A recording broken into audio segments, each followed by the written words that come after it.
Concentré et rigoureux. À 3 semaines des examens du CAP, Jonathan s'imprègne des conseils de Mylène, son maître d'apprentissage. Après, tu peux prédécouper à l'avance, peut-être, pour avoir... Après 3 jours de stage de découverte en classe de 3e, Jonathan est sûr de sa voie. Un jour, il sera vitrailliste. Sauf que le chemin est semé d'embûches. Il décroche un premier CAP, décorateur sur verre, pas vraiment son rêve. Alors il s'accroche et contacte 380 entreprises à travers toute la France. Une seule répond à sa demande, l'atelier du vitrail à Limoges. Depuis le mois de septembre, il est apprenti.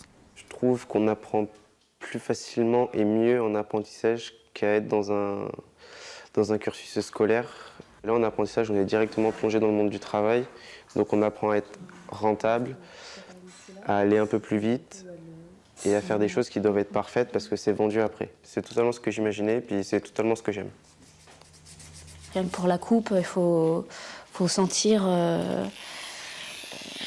comment se coupe le verre. Il faut entendre chanter la roulette, ce qu'on appelle. Il s'en sort bien ? Oui, il s'en sort bien. Pas d'apprentissage, sans centre de formation, mais le CAP Arts et Techniques du verre option vitrailliste est rare, dispensé dans seulement 5 établissements en France. Alors pour répondre à des demandes exceptionnelles comme celles pour les métiers d'art, le CFA du Moulin Rabot a mis en place un dispositif propre à l'ex-région Limousin. Jonathan est le seul apprenti de l'établissement inscrit dans ce CAP avec un enseignement adapté. Les demandes, même si elles sont rares, méritent d'être traitées, méritent d'avoir une réponse.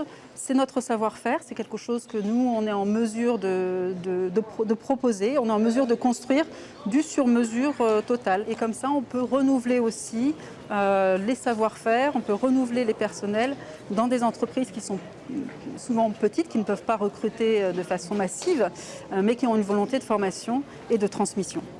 Héritier d'un savoir-faire millénaire, à l'atelier du vitrail, on est convaincu de l'importance de la transmission et l'apprentissage est pris très au sérieux. On ne propose des contrats d'apprentissage à des jeunes que si on se sent en mesure de les embaucher à la suite. Voilà, on ne considère pas que c'est la main-d'œuvre pas chère. Ils sont vraiment en formation et d'ailleurs, pendant leur formation d'apprentissage, ils participent déjà aux travaux de l'atelier comme les autres.